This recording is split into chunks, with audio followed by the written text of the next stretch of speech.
Hi everyone. Have you ever woken up from a vivid dream only to feel its lingering presence throughout your day? मतलब आप अचानक से उठे हो एक ड्रीम देख के और पूरे दिन सोच रहे हो what it was. What if I told you those nightly narratives aren't just random firings of your brain, but they are profound messages जो हमारा सबकॉन्शियस माइंड हमें चुपके से प्री कॉन्शियस लेवल में भेज रहा है और फिर कॉन्शियस लेवल में हम उसको देख पा रहे हैं. Today we are about to unlock the hidden language of our dreams, of your dreams, to reveal truly that what they are trying to tell you. तो जो ड्रीम्स की इंटरप्रिटेशन है ना, आज हम किस बेसिस पे इसकी बात करेंगे.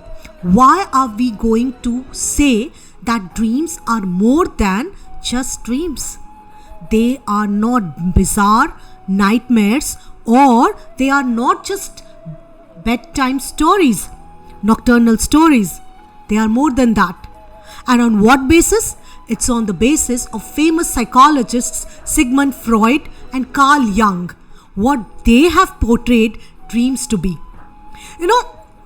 फ्रॉइड की जो ड्रीम्स की थियोरी है ना, वो बेसिकली है बेसिस है उनका पास्ट एक्सपीरियंसेस, और वो ज़्यादा से ज़्यादा फोकस किए चाइल्डहुड ट्रॉमा पे. Where as Carl Jung talks about dreams as an interpretation which exactly signal past, present and future. So पहले हम बात करेंगे ना फ्रॉइड की थियोरी पे.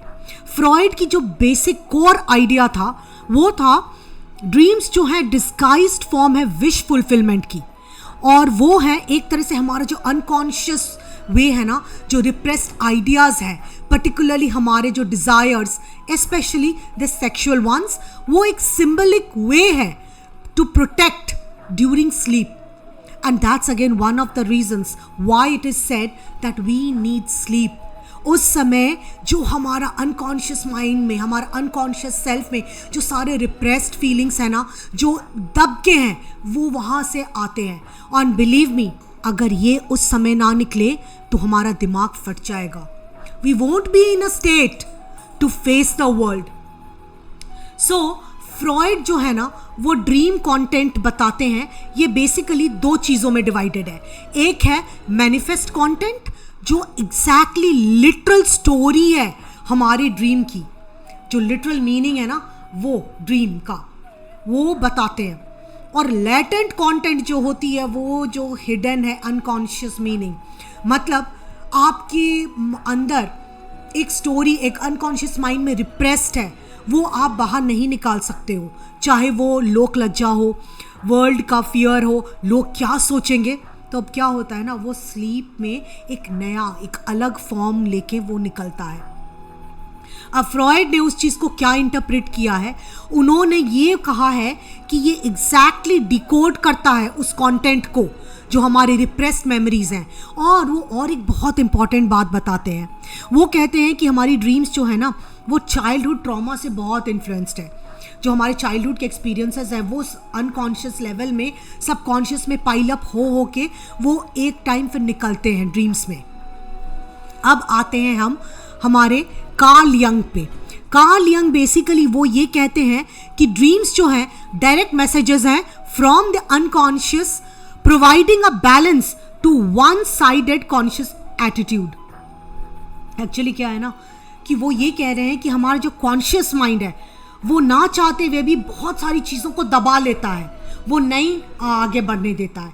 और वो जो दब के रह जाता है अनकॉन्शियस चीज़, वो जब ड्रीम्स में निकलती है ना, वो उस कॉन्शियस वाला जो हमारे डे टाइम में था और ये वाला अनकॉन्शियस जब निकला है हमारे स्लीप साइकिल में, वो उसको बैलेंस करता है, एक होलनेस देता है, इंडिविजुएशन देता है.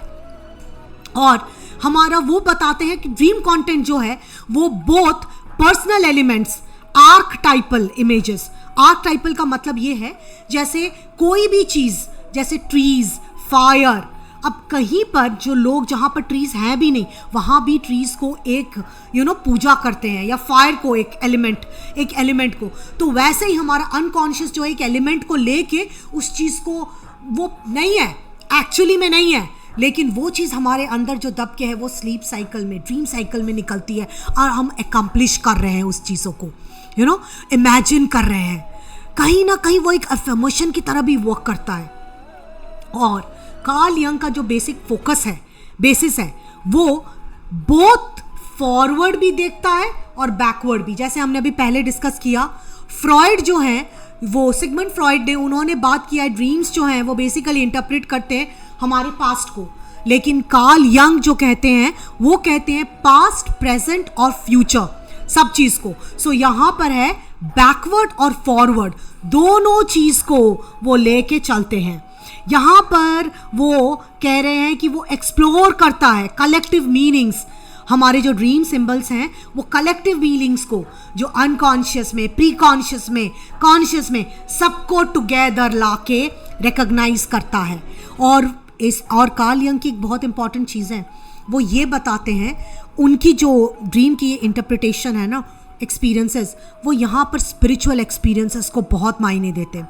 वो कहते हैं कि कहीं ना कहीं हमारा जो ड्रीम है आता है वो बहुत ज़्यादा डार्क जब जाने लग जाता है तो वो रुक जाता है। बेसिकली जो लोग जो थोड़ी स्पिरिचुअल वो होते हैं, वो स्पिरिचुअल जो कनेक्शन है ना, उस चीज़ को रोक लेती है कि इतना ज़्यादा डार्क नहीं होना चाहिए। वी नीड टू बी, एक लेवल होनी चाहिए जहाँ पर we are able to balance it. And that was again one of the reasons why, because जब लोग ज़्यादा से ज़्यादा मॉडर्नाइज्ड वेज और यहाँ पर जाते रहते हैं और हर चीज़ उनके रीच में होता है, दे ट्राई, और उनकी जो माइंड है वो फेड अवे कर जाती है स्पिरिचुअलिटी से। तो कहीं ना कहीं वो स्पिरिचुअल एक्सपीरियंस को स्टेबल रखने के लिए भी कार्ल यंग ने इस चीज़ को बोला है कि जो ड्रीम हमारे इंटरप्रिटेशन होते हैं, और they are a way to anchor our conscious level. Subconscious level sometimes brings an anchorage and balances the pre-conscious and the conscious level. I hope this video helps to interpret your dreams wisely and consciously. Thank you.